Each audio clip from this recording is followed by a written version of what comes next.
Hello दोस्तों, स्वागत है आपका उत्तराखंड भूमि क्लासेस में। तो UK triple S C forest inspector वन दरोगा और साथ ही आपका यूके पीएससी लैब असिस्टेंट के लिए यहाँ पे चैप्टर वाइज क्लासेस आपके लिए लाई जा रही हैं। 9th क्लास का आज आपका ये चैप्टर 5 रहने वाला है। इससे पहले बात करेंगे तो 2 वीडियो आपकी अपलोड कर दी जा चुकी हैं, जिसमें आपका लेक्चर 1 में आपका 1 और 2 चैप्टर 2 चैप्टर आपके साथ में दिए हुए थे। साथ ही आपका जो चौथा चैप्टर है वो आपका लेक्चर 2 में यहाँ पे दिया हुआ था। देखिए तीसरा चैप्टर जो आपका है वो यहाँ पे ज़्यादा महत्वपूर्ण नहीं है, क्योंकि वहाँ पे देखिए आपका पूरा जो कि प्रयोगात्मक शैली पे यहाँ पे आधारित है। वहाँ पे सिर्फ आपके प्रयोग दिए हुए हैं, जो कि आपके इस एग्जाम की दृष्टि से कोई भी महत्वपूर्ण नहीं है, या फिर कोई भी एग्जाम वो पूछे नहीं जाते। वो सिर्फ आपका छात्रों के लिए रहते हैं जो वहाँ पे पढ़ते हैं। तो चैप्टर 5 की आज यहाँ पे बात करने वाले हैं, जीवन की मौलिक इकाइयाँ, the fundamentals unit of life, इसके बारे में चर्चा करेंगे। तो यहाँ पे देखिए आपका 3 पार्ट में एक वीडियो होने वाली है। इसी पार्ट में आपको तीनों पार्ट यहाँ पे देखने को मिलने वाले हैं। सबसे पहले हम PDF को चर्चा करेंगे, उसके बाद मेरे जो स्वयं बनाए हुए नोट्स हैं उनके बारे में चर्चा करेंगे, क्योंकि वहाँ पे आपको काफ़ी एडवांस चीज़ें देखने को मिलने वाली हैं। इससे एक्स्ट्रा जो आपकी 9th क्लास में आपको दिया हुआ है उससे ज़्यादा एक्स्ट्रा आपको मिलने वाली है, और वो क्वेश्चन यहाँ पे बनते हैं। और तीसरा पार्ट में हम बात करेंगे यहाँ पे पूरे MCQ के बारे में, जिसमें आपके सभी यहाँ पे MCQ इस चैप्टर से रिलेटेड सारे MCQ आ जाएंगे, जो कि आपके 9th क्लास में आपको मिलना मुश्किल है। 3-4 किताबों से मैंने लिए हुए हैं, और सभी अब जितने भी MCQ हैं उससे आपका ये चैप्टर पूरा कंप्लीट हो जाएगा।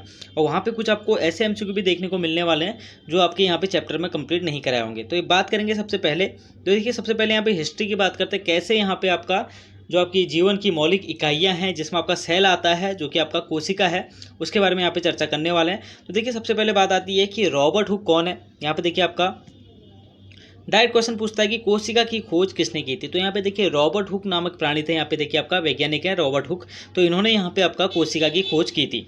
अब यहाँ पे सिंपल सा कोशिका की खोज अगर आपसे पूछी जाती है तो रॉबर्ट हुक उसका आंसर रहेगा। अगर यहाँ पे देखिए आपका ऐसा पूछता है कि मरी हुई कोशिका की खोज किसने की, तो मरी हुई कोशिका की खोज भी रॉबर्ट हुक ने की थी। साथ ही आपकी अगर पूछा जाता है कि कोशिका की खोज किसने की थी, तो वो भी आपकी रॉबर्ट हुक ने की थी। अब अगर आपसे पूछा जाता है कि यहाँ पे देखिए आपका जीवित कोशिका की खोज किसने की थी, तो जीवित कोशिका अगर वहाँ पे आ जाता है तो वहाँ पे आपका ल्यूवेनहॉग उसका आंसर रहेगा। तो ये आपको याद रखना है। दूसरी चीज़ आपसे पूछी जाती है केंद्रक न्यूक्लियस की खोज किसने की थी, तो आपकी न्यूक्लियस की खोज की थी रॉबर्ट ब्राउन ने, तो ये भी आपको याद रखना है। साथ ही आपको पूछा जाता है जीव द्रव्य की खोज किसने की थी, तो उसकी आपकी J.E. पुरोकंज ने उनकी खोज की थी। तो जीव द्रव्य भी आपको याद रखना है कि पुरोकंज ने खोज की हुई थी। उसके बाद बात करेंगे यहाँ पे देखिए कोशिका सिद्धांत बहुत बार पूछा जाता है। कोशिका सिद्धांत किसने प्रतिपादित किया था, तो यहाँ पे देखिए आपका स्वीडन एंड स्वान। तो यहाँ पे देखिए इसको नाम आपको सही कर लेना है, स्वीडन एंड स्वान आपका इसका नाम है। तो ये आपको 2 वैज्ञानिक थे, इन्होंने यहाँ पे कोशिका सिद्धांत को यहाँ पे प्रतिपादित किया हुआ था। उसके बाद बात करेंगे विरंजी के बारे में। तो कोशिका सिद्धांत को आगे बढ़ाया इन्होंने, और कोशिकाएं पूर्ववर्ती कोशिकाएं से बनती हैं, ये इन्होंने बताया हुआ था। तो यहाँ पे देखिए विरंजी आपको अगर याद नहीं भी रहे तो चलेगा। स्वीडन एंड स्वान और पुरोकंज, रॉबर्ट ब्राउन, ल्यूकेनहॉर्न, और यहाँ पे रॉबर्ट हुक आपको अच्छे से याद रखना है। अब बात करेंगे आज के बारे में। देखिए आज का जो चैप्टर वो स्टार्ट होता है आपका एनिमल से। तो यहाँ पे देखिए आपका जीवन की मौलिक इकाई की बात करें तो यहाँ पे देखिए एक कोश की और बहुकोश की 2 पार्टों में यहाँ पे बांटा जाता है।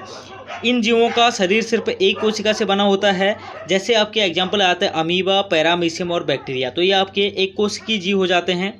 तो ये आपको याद रखना है। यहाँ पर डायरेक्ट क्वेश्चन पूछ लिया जाता है इनमें से कौन सा एक कोशिकीय जीव नहीं है, तो वहाँ पे आपको अमीबा, पैरामीशियम, बैक्टीरिया एग्जाम्पल में मिल जाएंगे। साथ ही आपको पौधे मिल जाएगा, जंतु में से कोई भी मिल जाएगा। तो यहाँ पे आपका जो राइट आंसर हो जाएगा जंतु या पौधे में से जो भी मिले वो आपका राइट आंसर हो जाएगा, क्योंकि एक कोशिकीय आपसे पूछा जा रहा है। ऐसे आपसे बहुकोशिकीय जीव भी पूछा जा सकता है। इसमें देखिए आपका क्या होता है, ढेर सारी कोशिकाओं से मिलकर आपका जीवन का निर्माण करती हैं। इसको आपका क्या बोलते हैं, बहुकोशिकीय जीव बोलते हैं। जिसमें एक से ज़्यादा कोशिकाएं होंगी तो आपकी बहुकोशिकीय जीव हो जाएंगी, जैसे आपके पौधे और जंतु हैं। तो यहाँ पे हम मैक्सिमम बात करेंगे पौधे और जंतु की, क्योंकि आपका देखिए इस चैप्टर में पूरा इसी के बारे में बताया हुआ है। अमीबा के बारे में हल्का सा यहाँ पे दिया हुआ है, कैसे यहाँ पे प्रजनन होता है या फिर आपका कोशिका विभाजन होता है। हिस्ट्री की बात हमने कर ली है। अब बात करेंगे सेल ऑर्गन के बारे में। देखिए आपका सेल के काफ़ी सारे ऑर्गन है, एक बार मैं आपको हल्के से नाम बता देता हूँ। सबसे पहले आता है सेल मेम्ब्रेन, मतलब आपका कोशिका झिल्ली। उसके बाद आता है आपका कोशिका भित्ति, और उसके बाद आपका यहाँ पे काफ़ी सारे आते हैं, जिसमें से आपका माइक्रोकॉन्ड्रिया हो गया, और यहाँ पे आपका तारकताम हो गया, यहाँ पे आपका मतलब सेंट्रोसोम हो गया।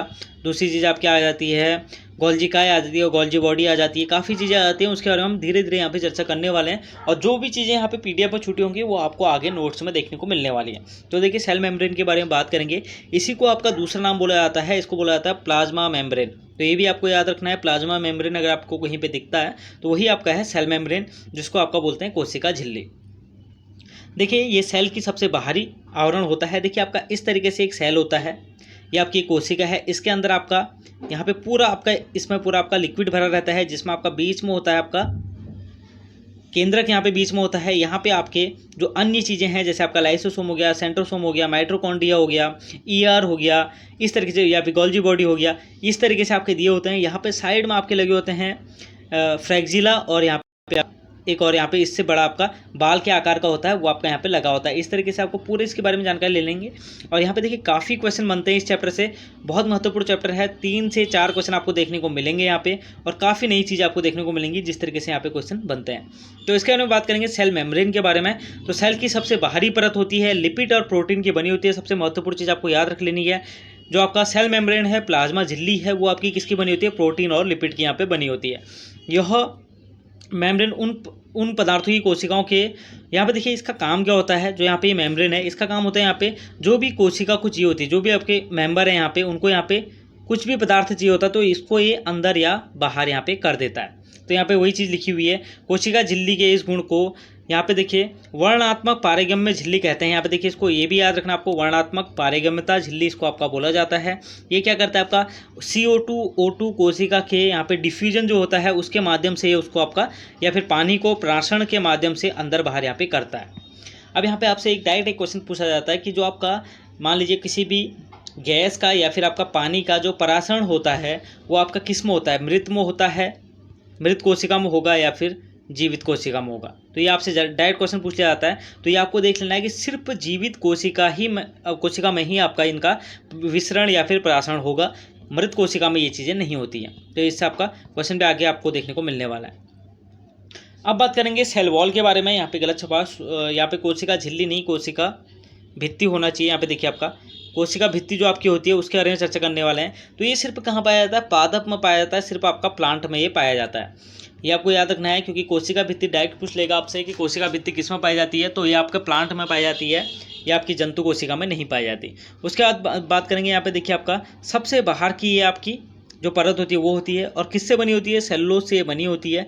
यह कोशिकाओं को फटने से बचाता है। देखिए काफ़ी मोटी परत होती है जो कि आपका सेल मेम्ब्रेन के बाहर से होती है, और उसके बाहर से ये काफ़ी मोटी परत होती है जिससे आपका इसको सुरक्षा भी देती है। पादप जगत के जो जंतु या अपने पौधे हैं उनको आपकी सुरक्षा भी देगी।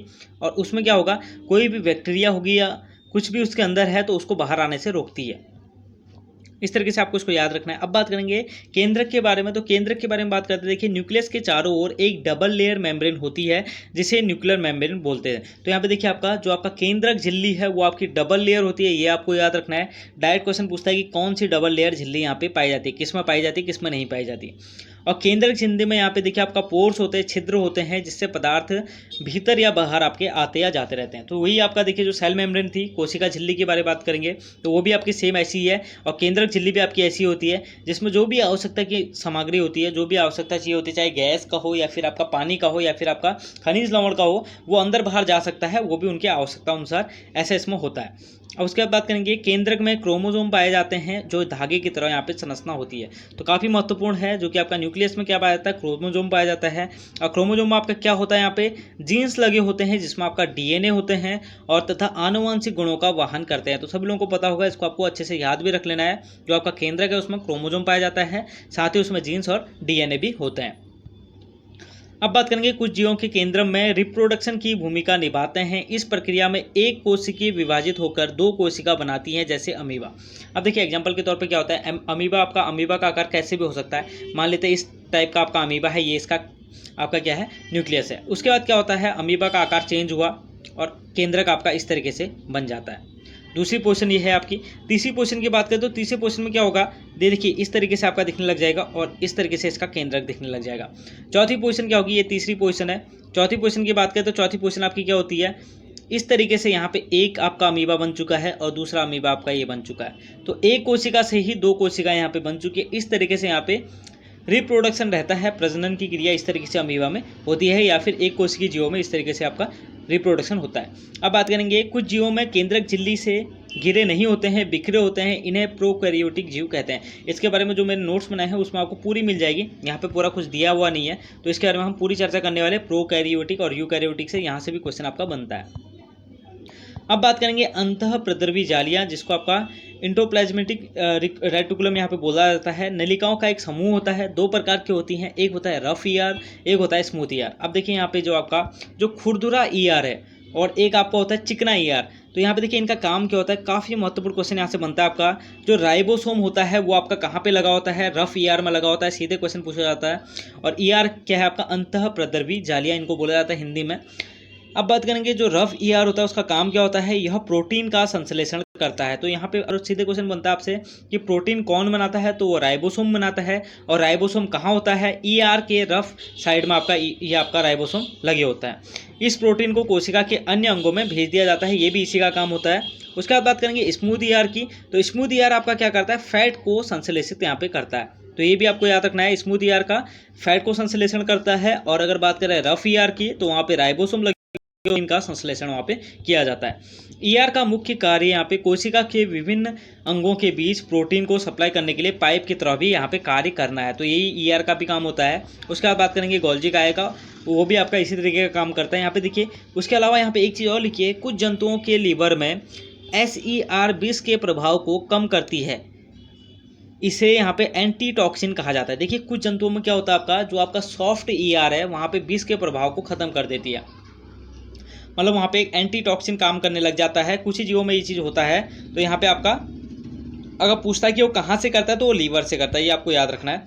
साथ ही यहाँ पे देखिए जंतु कोशिका का पूरा यहाँ पे डायग्राम दिया हुआ है, जिसमें हम जंतु कोशिका के केंद्रक के बारे में बात करने वाले हैं, केंद्रकीय झिल्ली के बारे में। देखिए हमने इन चीज़ों में से केंद्र के बारे में बात कर ली है, क्रोमोसोम पाया जाता है, DNA पाया जाता है।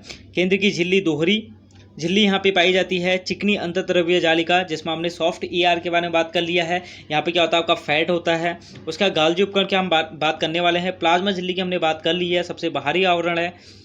तारक केंद्र के बारे में बात करेंगे, लाइसोसोम के बारे में बात करेंगे, और यहाँ पे देखिए राइबोसोम के बारे में हमने बात कर ली है, जो कि आपका क्या होता है, यहाँ पे आपका रफ ईआर में आपका होता है और यहाँ क्या करता है, प्रोटीन का संश्लेषण यहाँ पे करता है।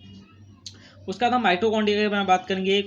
यहाँ पे खुरदरी अंतर्द्रव्यी जालिका के बारे में हम बात कर लिया, रफ ईआर के बारे में हम बात कर लिया। और इसके बाद हम क्या देखिए, आपका कोशिका द्रव्य क्या होता है आपका, देखिए जो जितने भी यहाँ पे इनके अंग हैं, मतलब एक कोशिका के अंग इनको बोल सकते हैं। कोशिका के जितने भी अंग हैं उनके बीच में एक द्रव होता है जिसको कोशिका द्रव्य कहते हैं।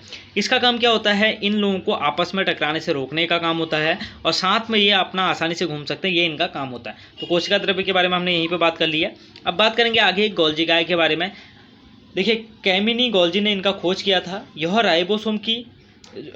राइबोसोम से आपकी चिपकी रहती है, जो राइबोसोम है उससे आपकी चिपकी रहेगी। यह प्रोटीन के क्या करती है, पैकिंग करती है और उसको शरीर के विभिन्न भागों में भेज देती है। ये इसका आपका गोल्जी काय का काम है। कभी कभी यह क्या करता है, सिंपल ग्लूकोज से कॉम्प्लेक्स या जटिल ग्लूकोज आपका बनाती है।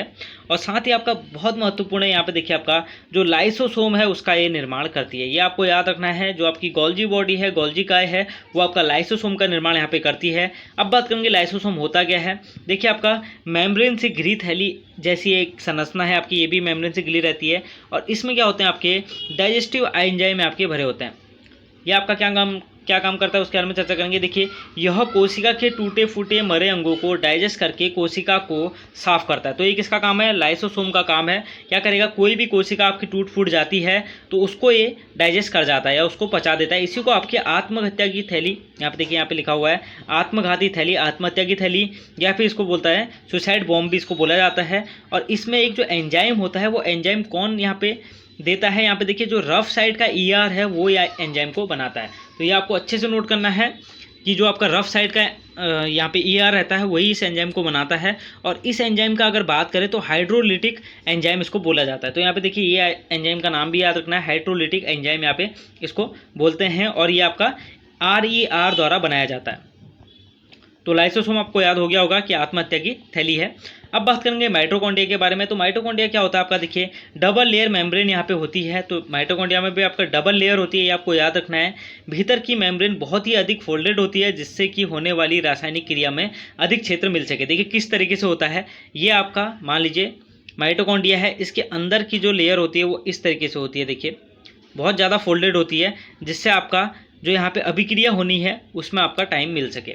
इसमें देखिए आपका क्या होता है, जो आपका माइटोकॉन्ड्रिया है, यहाँ पे देखिए हीमोग्लोबिन आपका O2 लेके आएगा और यहाँ पे ऑक्सीकरण की प्रक्रिया भी कहाँ पे होती है, माइटोकॉन्ड्रिया में ही होती है। उसके बाद क्या होता है, ऑक्सीजन यहाँ पे आती है तो यहाँ पे आपका चलता है क्रेब्स चक्र, जिसका यूज आपका जो आपके क्रेब्स एक करके वैज्ञानिक थे उन्होंने इसको अवधारणा दी थी। तो क्रेब्स चक्र उन्होंने बोला था एक साइकिल चलती है, चेन साइकिल चलती है जिसको क्रेब्स चक्र बोला जाता है। उसके बाद यहाँ पे क्रेब्स चक्र के बाद यहाँ पे चलती है जो कि यहाँ पे एटीपी में यहाँ पे आपका ऊर्जा बनती है। तो 38 एटीपी यहाँ पे जैसी ऊर्जा बन जाती है वैसे इसको बोला जाता है एक ग्लूकोज। तो ये आपको याद रखना है, एक ग्लूकोज आपका कितना होता है, 38 एटीपी होता है। डायरेक्ट क्वेश्चन पूछा जाता है।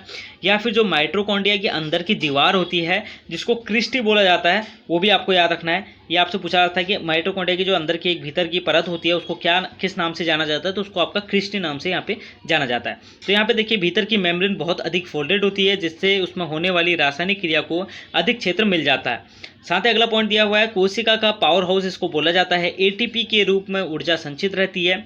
इसका अपना डीएनए, राइबोसोम तथा यह स्वयं के लिए प्रोटीन बनाती है। काफ़ी महत्वपूर्ण है, इसको अपने अच्छे से याद रखना है। इसके पास अपना डीएनए होता है माइटोकॉन्ड्रिया के पास, साथ में राइबोसोम होता है और यह अपना स्वयं का प्रोटीन यहाँ पे बनाती है।